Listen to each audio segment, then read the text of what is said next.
Today on The Global African, we'll talk about the state of black politics in the United States and the killing of Freddie Gray. That's today in The Global African. Of course, I'm your host, Bill Fletcher. Thanks for joining us. Don't go anywhere. In the wake of Freddie Gray's death at the hands of the Baltimore police, Gray's hometown of Baltimore, the city that this show calls home, has rallied in a show of solidarity with Gray and his family, as well as the Black Lives Matter movement.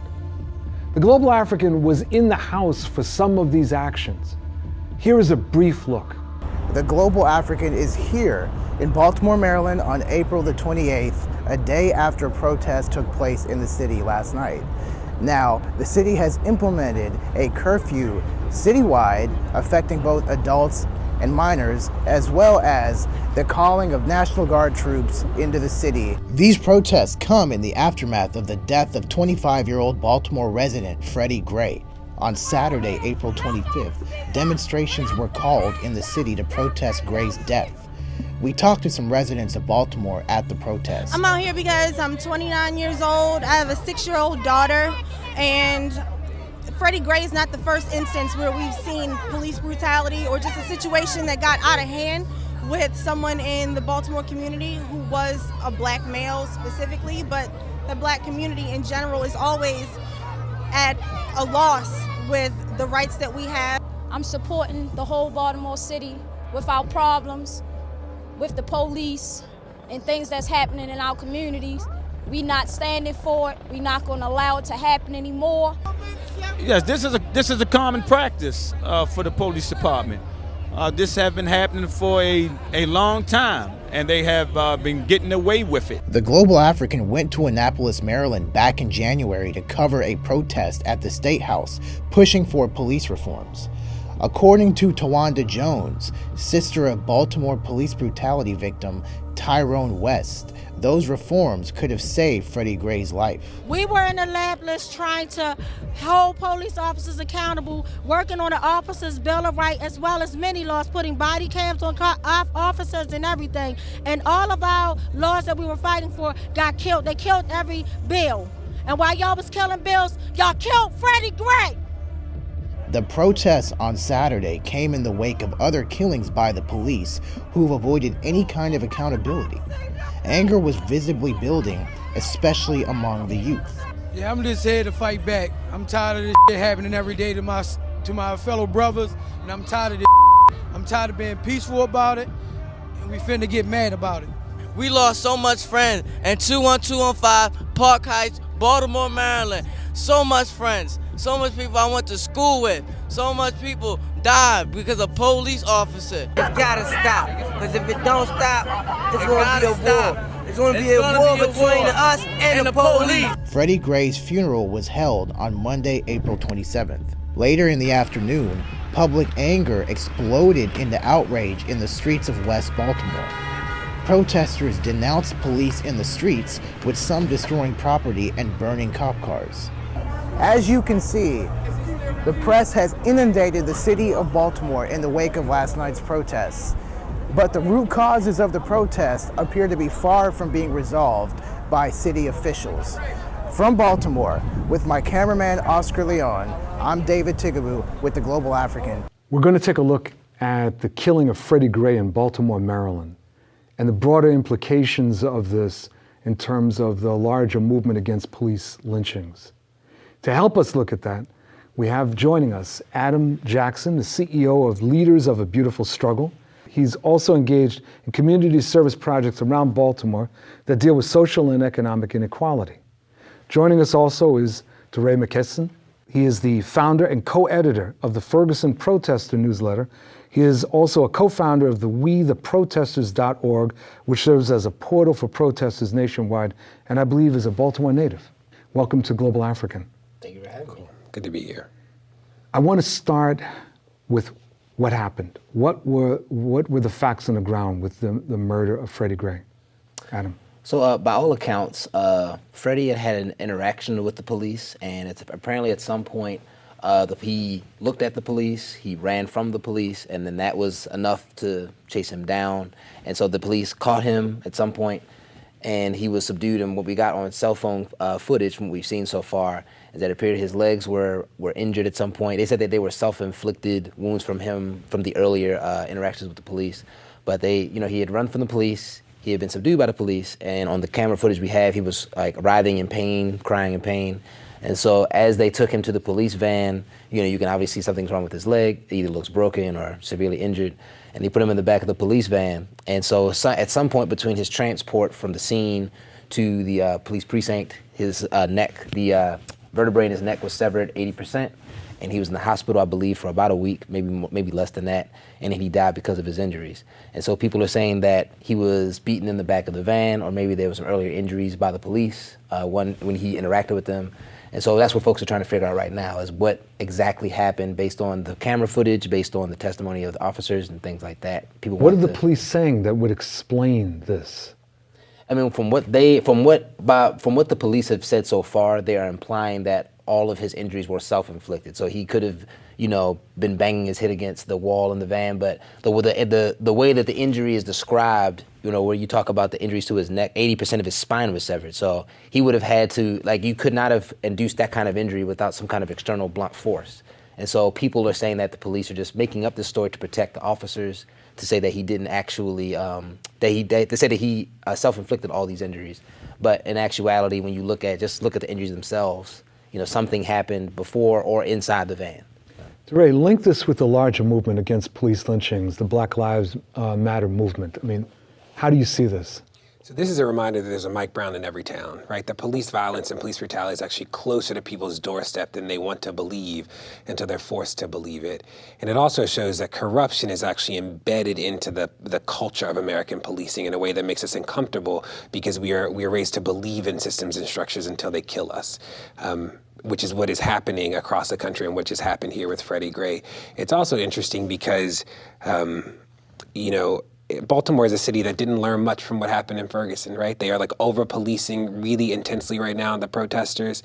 The mayor's statements have, if anything, raised more questions than answered anything.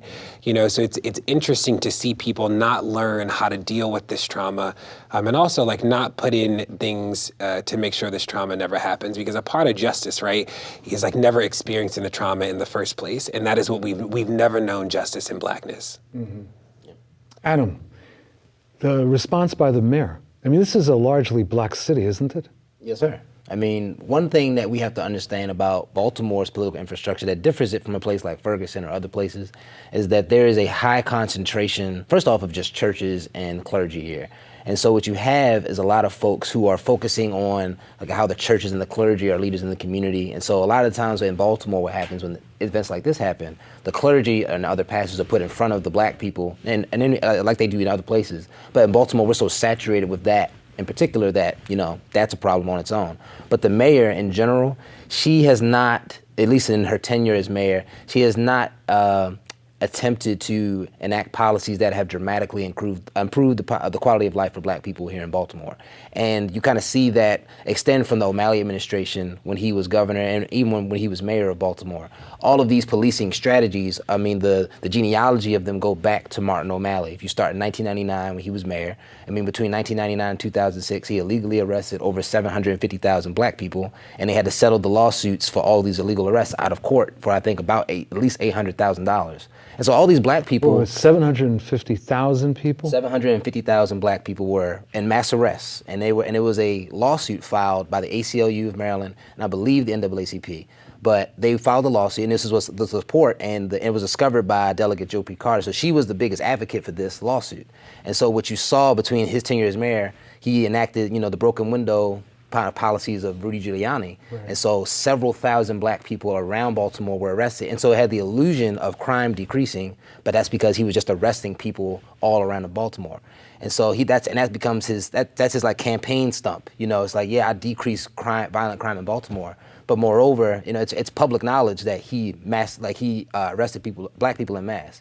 And so Freddie Gray is really just an extension of that policing strategy. DeRay, what do you see as the lessons that we should learn in terms of how to respond to this here in Baltimore? when you look at Ferguson, when you look at New York, when you look at wherever, and in terms of police killings and the rise of the Black Lives Matter movement, what should organizers on the ground be thinking about now? I think that protest is disruption, protest is confrontation, and at the heart of it, protest is community building, right? It's exactly what Adam talked about. It's like people are coming out and finding their voice and their ability to confront a system that is killing people in a way that is new. I think what's interesting about Baltimore is that it's the only city currently in protest where Black elite have allowed the corruption to fester, right? Like it's a city where there are many Black people in this city who have incredible influence and power, and they sat around. And now Freddie got killed, and now everybody's in an uproar, right? But Black people in communities have not forgotten that they sat idly by while Black lives were stolen. It's an interesting moment for the mayor, right? Because she now is coming out saying that what happened to the police is unacceptable.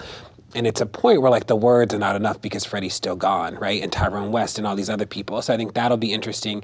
Again, Baltimore has not learned much from the protests. So, there's this idea that the 4 investigations will actually help people. When I hear 4 investigations, it's 4 opportunities for people to be disappointed in the system, right? So it'll be interesting to see what happens there. This is a corridor city. This is a gateway city. So in terms of it being a ground zero for other people to come and disrupt, this is a really interesting place. And like Adam said, Gilmore Homes is in and of itself, a place to protest, right? If Gilmore Homes alone just came out into the streets, that is enough to protest. So this will be an interesting thing to watch and see. What is different too is that the media is demonizing the protesters really quickly here in a way that has not happened in other places.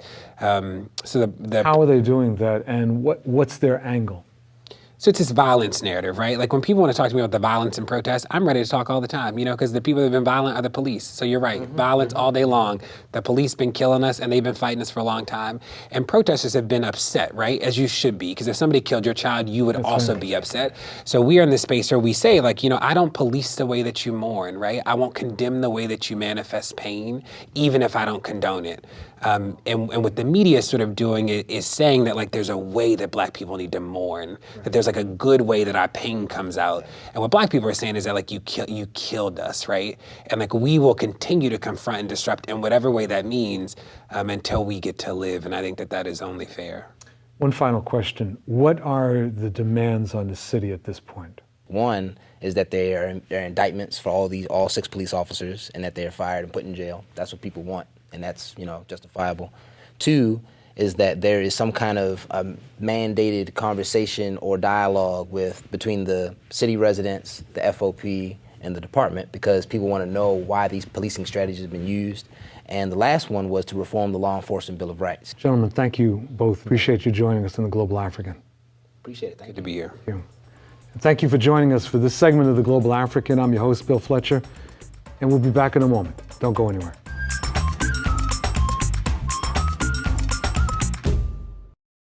Recently, famed Georgetown professor Michael Eric Dyson penned a 10,000-word piece in the New Republic magazine entitled "The Ghost of Cornel West," causing all the rage in Black political circles.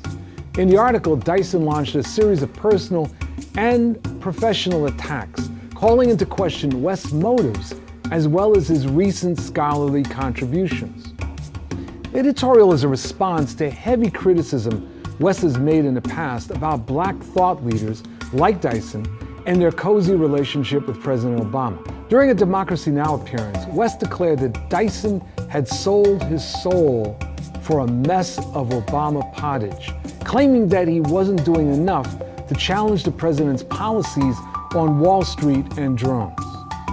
While the piece could be characterized as excessively personal, the editorial did raise some fascinating issues about Black politics, particularly in the age of Obama. Is Cornel West right in his criticism? Has Black politics experienced a decline in the midst of our first Black president? On our panel today, we're joined first by Dr. Kay Wise Whitehead. She is an assistant professor in the Communications and African American Studies Department for Loyola University, Maryland. She's the founding executive director of the Emily Francis Davis Center for Education, Research, and Culture.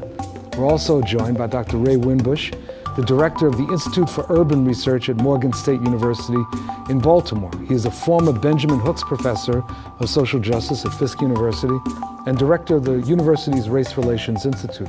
Welcome to the Global African. Hey, Bill. Thank you very much. Can we in Black America have real differences publicly around President Obama? And the second is how to criticize the Obama administration, those two issues. Well, I think to answer your first question, of course, and we should. Even before Obama took office, I remember, in fact, he hadn't even won the nomination yet, and we were sitting around and said, well, what if he does win? This is back like 08, early 08 or something. What if he does win? How do we criticize him? Do we critique him? And a friend of mine said something that I shared with you earlier. He said, what we're going to do, Black folk are going to feel that their criticism is being watched by white America within the system of white supremacy. So he said that our critique has to be different from those, let's say, of a Rush Limbaugh or a Hannity or something, a Sean Hannity. And I think that's what it should be. That Michael Eric has been very critical of Obama, so has Cornel, but there's a qualitative difference in how they've done that. And I prefer, if you please, the way Michael Eric has done it as opposed to the way Cornel has done it. So I think that we've got to do it, but we don't come from the same place that white America or some whites in America come from. And I think that it has to be, I think we've always got to talk about our motive in doing it too. And so I just, again, I think that Obama has to be criticized. Oliver, he's the president of the United States. Right. Although I agree that Obama, the president, has to be criticized, I don't think he is being criticized by a number of people of color. Because when he was elected, there was so much hope that was riding on his shoulders. I think of people like my grandmother who thought that she would never see a Black man ascend to the highest seat in the land. So there were years, the early years, when he was untouchable, when they actually thought, I think, that he walked on water and that he helped to raise the dead. Like he was the savior who had come along to lift Black people up from their current situation and change things for us. Well, that has not happened because we know in this society about change does not happen with one person. That we have this democratic system, flawed though it may be, that kind of prevents one person from taking charge and making these type of changes. So as we've gone along and we've kind of matured with his presidency, I think that there is a circle of people who are critiquing him. It happens to be mostly academics, Black academics, who are talking about his policies, moving away from the allure of this beautiful Black man and his beautiful wife and the beautiful daughters to talk about the policies that are in place that will dictate what happens once he leaves. I think that type of debate is difficult to have within the greater Black community. Because there's still this sense that he is the answer to all of our problems, and people aren't critiquing his policies. Right. They think a critique of the policies is a critique of the man. That's right. And that's not one and the same. So it would be tactically suicidal, I think it is tactically suicidal, when Black progressives engage in personal attacks on Obama. Criticizing him, suggesting that he's not really Black, things like that. And one of the things that actually affected me was my mother. And watching what would happen when I would criticize Obama. And there was two very different responses. If I criticized his policies, which goes to both of your points, then she'd listen. If I got close to criticizing him or suggesting there was an issue with his integrity, she would close down. The lights would go out for business sign would come up, right? And that would be it. There was no further discussion. And I have found that with a lot of our folks, that if you appear to be engaging in something that comes close to being personal, people shut off. I think you're right on point. And I think I was thinking about how we are used to seeing our public figures that are Black being moral leaders, ministers, Dr. King, Malcolm X, and in truth that has been what many of them have been. I think sometimes our people confuse the moral leadership of a Dr. King with the political leadership that Obama represents. Yes. We're not used to criticizing public black political figures on a national level. We may say something about Maxine Waters or John Conyers, but that's kind of a limited thing. But when we talk about a president, it's different. And as you just say, I think, I've been critical of Obama, but it's always been at the issue of policy. Right. I think it's a training that has to take place. If we go beyond just intellectuals, and I use that word very loosely because just because someone's not an academic does not mean they're not intellectual. Sure. I'm saying within what we call the public intellectual space, right, where you're openly debating these ideas either through op-eds or television shows or radio shows, but that there is a training that needs to take place for young people because they don't seem to have the language to talk about our political figures without making it personal. Mm-hmm. That it seems like they begin and end with the personal because if they are watching Rush, if they are watching Fox, they're starting with the personal. It becomes about the person and about his family or about her family rather than about the policies. And I think it's going to be very interesting as we go forward with what's happening with Hillary Clinton to see whether the language changes. We saw some very disturbing language, gendered language, when Clinton was running against Obama. Mm-hmm. It was extremely disturbing. And when I would try to talk to black women about that, it was, no, let's not focus on gender. Let's focus on the fact of getting a black man into the White House, which reminded me, of course, what happened during enslavement when you had a break between black and white feminists. Let's not focus on getting women the right to vote. Let's just focus on getting people free, which I agree with in a bigger sense, as if the two can't happen at the same time. Dr. Whitehead, Dr. Winbush, thank you both very much for joining us in the Global African. Thank you. Thank you very much. And thank you for joining us for this segment of the Global African. I'm your host, Bill Fletcher, and we'll be back in a moment. Upon Obama's election, Black America went through a new stage in its relationship to the president. There was exuberance and pride in connection with his election. There was also, and this was not limited to African Americans, a tendency by many to turn Obama into whatever we happen to hope that he would be or become. This almost magical tendency resulted in the eternal search for clues as to what Obama really meant by various statements and actions. Very quickly within Black America, there emerged a resistance, if not a hostility, to any criticisms being raised of the president. This was quite understandable in that the racist right wing began its assault on Obama almost immediately, and it was more than clear that rather than being in a post-racial environment, the election of Barack Obama brought with it the emergence of just about every fear that right-wing whites had about the danger of a black planet.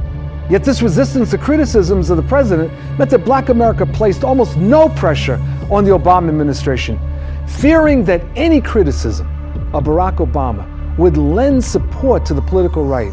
There was largely silence. And when the silence was broken, as in the criticisms offered of the president by Dr. Cornel West and Tavis Smiley, the critics, regardless of the relative merit of the criticisms, were and are frequently attacked for breaking ranks. While you may disagree with the rhetoric and tactics of West and Smiley, that must be separated from the fundamental content of the criticisms. West and Smiley were looking for Obama to be a strong advocate for the poor, against racial injustice, and a less belligerent foreign policy. I agree with their sentiments. The problem is that without the pressure of mass movements, Obama was going to do little more than he has, in part because he tends in the direction of premature compromises with the political right. Getting Obama to do otherwise necessitates more than the criticism, frequently sharp and all too personal, meted out by advocates such as Weston Smiley, but instead must involve masses of people communicating their discontent and demands through various forms of action, including electronic mobilizations and in the streets activity.